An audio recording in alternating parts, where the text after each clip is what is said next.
முருகனுக்கு தேன் திணை படைக்கப்படுவது தமிழர்களுடைய மரபுமாக காலகாலமாக இருக்கக்கூடிய திணை, சோளம், மக்காச்சோளம், கேழ்வரகு, சாமை, குதிரைவாளி, நெல் இதெல்லாம் இருக்குது. அதெல்லாம் எங்களுக்கு நல்லா தெரியும்.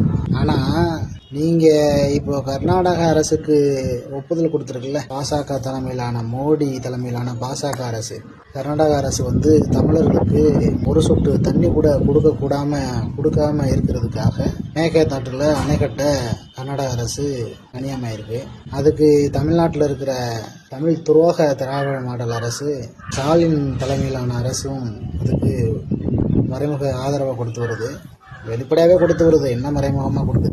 அங்கேருந்து கர்நாடகோட துணை முதலமைச்சர் சிவகுமார் அவர்கள் தமிழ்நாட்டுக்கு வராரு. தமிழ்நாட்டுக்கு வர வேண்டிய, கேரளாவிலேருந்து வர வேண்டிய முல்லை பெரியாறு அணை நீர் வரலை. செண்பகவல்லி அணையோட நீர் இல்லாமல் 50,000 ஏக்கருக்கு மேலே நிலம் தென்காசி, விருதுநகர், ராமநாதபுரம் மாவட்டங்களில் பெரிய பாதிப்பு உள்ளாகுது. அதை பினராயி விஜயன் தரமாட்டுறாரு. ஆனால் பினராயி விஜயன் திராவிட மாடல், தமிழ் துரோக திராவிட மாடல் அரசு நடத்துகிற கூட்டத்துக்கு வர்றாரு. அதை பற்றி ஸ்டாலின் அவர்கள் எதுவும் கேட்கறதில்ல. ஏன்னா அவரோட ஒப்புதலோட தான் அந்த தமிழ் மண்ணுக்கு வேண்டிய துரோகங்களை செய்துட்ருக்குறாங்க. இப்போது மேகதாட்டு அணையையும் தமிழ் துரோக திராவிட மாடல் அரசால் ஒப்புதலோடு நடக்குது. அதுக்கு ஒன்றிய அரசு ஒப்புதல், மோடி தலைமையிலான உங்கள் தலைமையிலான அரசு அதுக்கு ஒப்புதல் கொடுத்துருக்கீங்க. இப்போ ஒப்புதல் கொடுக்கறது மூலமாக எப்படி நாங்கள் சாமையை விளைய வைக்கிறது, குதிரை வழி விளைய வைக்கிறது? தமிழன் உலகெங்கும் எங்கெல்லாம் வணிகம் செய்ய போனானோ கடல் கடந்து, அங்கெல்லாம் அவன் தமிழ்நாட்டில் தஞ்சை பெருநிலத்தில் விளைந்த நெல் மணிகளும் தமிழனுடைய அறச்சொல்லும் எல்லா இடங்களுக்கும் போயிருக்கும். இன்றைக்கி தஞ்சாவூரில் இருக்கிற தமிழ் மட்டும் இல்லாமல் தமிழ்நாடெங்கும் இருக்கிற தமிழனுக்கு சோத்துக்கு வழி இல்லாத அளவை உருவாக்கி வச்சுருக்கிறீங்க. தமிழ்நாட்டில் அதை முழுமையாக செய்து கொண்டிருக்கு தமிழ் துரோக திராவிட மாடல் அரசு. அதற்கு ஒருபடி கூடுதல் துணை செய்யும் விதமாக நீங்கள் இப்போது கர்நாடக அரசுக்கு அணை கட்டுறதுக்கு ஒப்புதல் கொடுக்குறீங்க. இப்போ தமிழ்நாடு அரசு என்ன பண்ணணும்? தமிழ்நாட்டுக்கு எல்லைக்குட்பட்டு கர்நாடக அரசு மேகதாட்டில் அணை கட்டுற போகிறதுக்கு ஒப்புதல் நீங்கள் கொடுத்துட்டீங்க. அதுக்கு மேலே தமிழ்நாடு அரசுக்கு எல்லைக்குட்பட்ட ஒரு பகுதியில் போய் தமிழ்நாடு ஒரு அரசு ஒரு தடுப்பணையை கட்டினா அரசு கட்டாது. அரசு கட்டுறதுக்கு முயற்சி பண்ணணும். தமிழ்நாடு அரசில் தமிழர் அல்லாதவர் இருக்கிறத அரியணை விட்டு இறக்கணும். இறக்கிட்டு மக்கள் எழுச்சி மூலமாக மக்களே போய் ஒரு தடுப்பணையை கட்டிட்டா என்ன பண்ணுவீங்க? நீங்கள் அதைத்தான் செய்ய விரும்புகிறீங்களா? தமிழ்நாட்டுக்கு தண்ணீர் வரக்கூடாதுன்னு முழுக்க நீங்கள் காவேரி மேலாண்மை வாரியம்னு அமைச்சு ஒன்று நடந்தது. அதில் என்னாச்சு? அதில் போட்ட அவர், நீங்கள் தலைவரை ஒருத்தரை போட்டிங்களே, அவருடைய பதவிக்காலம் முடிஞ்ச பிறகு கூட பாஜக தலைமையிலான ஒன்றிய அரசு அவருக்கு பதவிக்காலத்தை நீட்டிச்சு தமிழனுக்கு தண்ணீர் போக விடாமல் பார்த்துக்கிறதுக்கு நீங்கள் தான் அந்த கேடு வேலையும் செஞ்சீங்க. இப்படி எவ்வளவு கேடு வேலைகளை செஞ்சுட்டு இப்போ ஏதோ மெட்ரோ தொடர் வண்டி இங்கே வருதுன்னு சொல்லி மதுரைக்கும் கோயம்புத்தூருக்கும் அது மறுப்பு வந்திருக்கு. அதை பற்றின முழு விளக்கம் தெரியல, ஆனால் மறுப்பு வந்திருக்கு. அதுக்கு இயல்பாக சொன்னது என்னென்னா, மக்கள் தொகை நெருக்கம் குறைவாக இருக்குது. மக்கள் தொகை வளரக்கூடாதுன்னு கொண்டு வந்தது யார்? நீங்கள் தானே. நீங்கள் என்ன உங்கள் பங்காளி காங்கிரஸ் தான். இந்திரா காந்தி அவர்கள் அவசர காலகட்டத்தில் கொண்டு வந்த குடும்ப கட்டுப்பாடு திட்டம் என்ற பெயரில் தமிழ் இன படுகொலையை நீங்கள் ஒன்றிய அரசு தான் கொண்டு வந்துச்சு. தமிழர்கள் யாரும் குழந்தை பெற்றுக்கக்கூடாது அப்படின்னு. ஆனால் பீகாரில் மற்ற வட மாநிலங்கள் எல்லாம் குழந்தை பெற்று அங்கே ₹1 கூட செலவு பண்ணாமல் அங்கே இருக்கிற குழந்தைய மட்டும் அங்கே பெற்றுறது, வளர்க்குறதுக்கு மட்டும் தமிழ்நாடு வேணும். இப்போ எப்படி கேரளாவிலையும் கர்நாடகாவிலையும் தெலுங்கானாவிலையும் பிறந்தவங்கள்லாம் இங்கே அண்டி பழிச்சிக்கிட்டு இப்போ தமிழ்நாடே 3வது தெலுங்கானா மாநிலம் போல் இங்கே மாற்றிட்டுருக்குறாங்க. கேரளாக்காரங்களுக்கு தேவிகுளம் பேர்மேடு ஒன்றும் இல்லாமல் அதை திருட்டுத்தனமாக பிடுங்கிட்டு போயிட்டீங்க. இங்கே இருந்த தமிழ் துரோகி ஈவேரா அவர்கள் கொடுத்துட்டாரு. அதுக்கு இப்போ என்ன பண்ணிகிட்ருக்குறீங்க? பொள்ளாச்சி, கோயம்புத்தூரை, கன்னியாகுமரியை ஆட்டை போடுறதுக்கான வேலைகளை மலையாளி ஒரு பக்கம் செய்கிறாங்க. அதுக்கு நீங்கள் உறுதுணையாக இருக்கிறீங்க.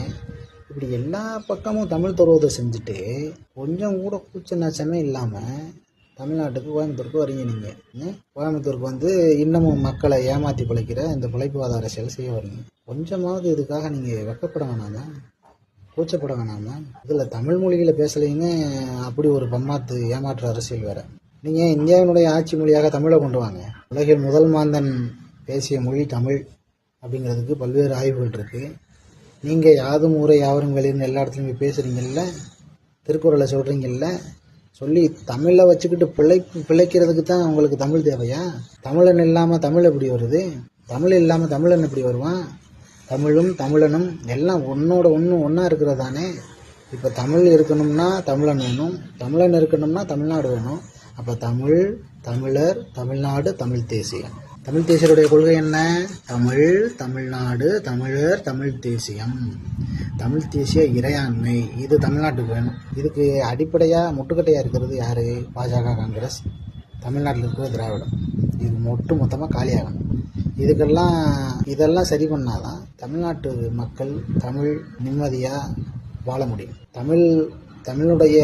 தமிழனுடைய வாழ்வும் தமிழோட ஆளுமையும் தான் உலகுக்கு வழிகாட்டும். அதனால் நீங்கள் தமிழருக்கும் செய்ய வேண்டிய உதவிகளை செய்யாமல் இது போல் ஏமாற்று அரசியலை செய்வதில் எந்த பயனும் இல்லை. இன்னமும் இதை செஞ்சிட்ருக்காங்க.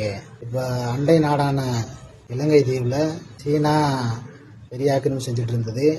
இப்போ அமெரிக்கா ஒரு ஒப்பந்தத்தை கொண்டு வந்துடுச்சு. இப்போ என்ன செய்ய போகிறீங்க? அவங்க இது வரைக்கும் 800க்கும் மேற்பட்ட தமிழர்களை சுட்டு கொண்டிருக்கிறாங்க. அதை தமிழன் தான் சொல்லணும். நீங்கள் எப்படி தமிழ்நாட்டுக்குள்ளே வர்றீங்க? தமிழ்நாட்டினுடைய பிரதமர்னு சொல்கிறீங்க. ஆனால் தமிழக மீனவர்கள் சுடப்படும் போதெல்லாம் கொல்லப்படும் போதெல்லாம் அவங்கள தமிழக மீனவர்கள் தானே சொல்கிறாங்க. இந்திய மீனவர்கள்னு எந்த ஊடகமும் சொல்கிறது இல்லையே. நீங்கள் எதுவும் அந்த இந்திய மீனவர்களை தான் பார்க்குறீங்களா? தமிழர்களை இந்திய மீனவர்களாக பார்க்குறீங்களா என்ன? தமிழர்களை இந்தியர்களாக பார்த்தா தானே நீங்கள் தமிழ்நாட்டுக்குள்ளேயே வரணும். தமிழ்நாட்டின் ஆட்சி அதிகாரத்துக்குள்ளே நீங்கள் மூக்க நுழைக்கிறீங்கன்னா இப்போ தமிழர்களை இந்தியர்களாக நீங்கள் பார்க்குறது இல்லையே. பார்த்தீங்கன்னா எப்படி இந்தியாவினுடைய ஒரு பகுதியை தூக்கி வெக்கமே இல்லாமல் ஒரு பகுதியை தூக்கி இன்னொரு நாட்டு கொடுப்பீங்க? எப்படி கொடுப்பீங்க? இப்போ சீனா எல்லை சிக்கல் ஓடிட்டுருக்கு. அப்போ இந்தியாவில் இருக்கக்கூடிய ஒரு பகுதியை தூக்கி சீனாவை கொடுத்துருவீங்களா? அப்போ கச்சத்தீவை எப்படி தூக்கி கொடுத்தீங்க? கச்சத்தீவை மீட்க வேண்டிய பொறுப்பும் கடமையும் உங்களுக்கு இருக்குது. நீங்கள் செஞ்சாகணும். தமிழருடைய அன்பை நீங்கள் பெறணும்னா, தமிழருடைய இணக்கம் வேணும்னா நீங்கள் கண்டிப்பாக கச்சத்தீவை மீட்கணும். தமிழர்களுடைய மீனவர்களுடைய அந்த நீண்ட கால சிக்கலை முடிவுக்கு கொண்டு வரணும். இழந்த பகுதியை மீண்டும் மீட்கணும். இப்போ தான் உலக அரங்கில் இந்தியாவுக்கு தலை நிமிர்வு ஏற்படும். அதை செய்யாமல் விட்டீங்கன்னா தமிழும் பல்லாயிரம் ஆண்டு காலமாக 50,000 ஆண்டுகளுக்கு மேலாக வாழ்ந்து கொண்டிருக்கு.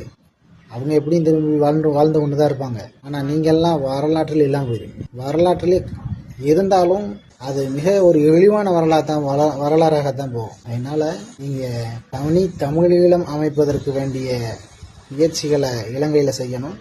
கச்சத்தீவை மீண்டும் இந்தியாவின் நிலப்பகுதியாக இருக்கக்கூடிய கச்சத்தீவை தமிழருடைய சொந்த தாயக நிலத்தோட மீண்டும் கச்சத்தீவை இணைக்கணும். இந்த முயற்சியை நீங்கள் செய்வீங்களா? இந்தியாவினுடைய ஆட்சி மொழியாக நீங்கள் இந்தியை கொண்டு வரீங்க, சமஸ்கிருதத்தை துணைக்கு கொண்டு வரீங்க. கொஞ்சம் ஆண்டுகளில் இந்தியை தூக்கி ஓரம் கட்டிட்டு சமஸ்கிருதத்தை உச்சிக்கு கொண்டு வந்துடுவீங்க. அந்த வேலையெல்லாம் இங்கே செய்யக்கூடாது. தமிழை இந்தியாவின் ஆட்சி மொழியாக கொண்டு வரணும். அதை செய்வீங்களா? தமிழ் உள்ளிட்ட அந்த மொழிப்பட்டியலில் இருக்கக்கூடிய 22 மொழிகள் இருக்குன்னு நினைக்கிறேன். அந்த மொழிகளை எல்லாம் ஆட்சி பட்டியலுக்குள்ளே கொண்டு வரணும். அதை கொண்டு வரதில் உங்களுக்கு என்ன சிக்கல்? தேசிய கட்டமைப்பு அப்படின்னு சொன்னாலே உங்களுக்கு கசக்கு தான் என்ன? பல தேசிய இனங்களுடைய கூட்டமைப்பு தானே இந்தியா. அதானே இந்தியா. நீங்கள் அதை கொண்டு வாங்க, அதை செயல்முறைப்படுத்துங்க. இப்போது தமிழ் நான் கற்றிருந்தால் தமிழில் பேசியிருப்பேன்னு எவ்வளோ வருத்தப்படுறீங்கல்ல. எங்களுக்கும் வருத்தமாக இருக்குது, தமிழர்களுக்கு எனக்கும் வருத்தமாக இருக்குது. நீங்கள் இந்தியாவின் ஆட்சி மொழியாக தமிழை கொண்டு வாங்க. இந்தியா முழுமைக்கு இருக்கக்கூடிய வட இந்தியாவில் இருக்கக்கூடிய எல்லோரும் தமிழ் படிக்கட்டும், தமிழை நல்லா கற்றுக்கொள்ளட்டும். இன்னும் 5 ஆண்டு 10 ஆண்டு 20 ஆண்டுகளுக்கு அப்புறம் அவர்கள் நன்றாக தமிழ் பேசுவார்கள். உங்களை போல் அவர்கள் வருத்தப்பட மாட்டார். செய்வீங்களா? அதை செய்யுங்க. தமிழுக்கோ வேண்டிய எந்த ஆதரவையும் செய்ய மாட்டீங்க. ஆனால் தமிழர்கள் மட்டும் உங்களுக்கு வாக்களிக்கணும். தமிழர் நிலத்தை மட்டும் நீங்கள் சுரண்டணும். தமிழர் வளத்தை மட்டும் நீங்கள் சூறையாடணும்னு நினைக்கிறீங்க. அது நடக்காது. அதை செய்யக்கூடாது.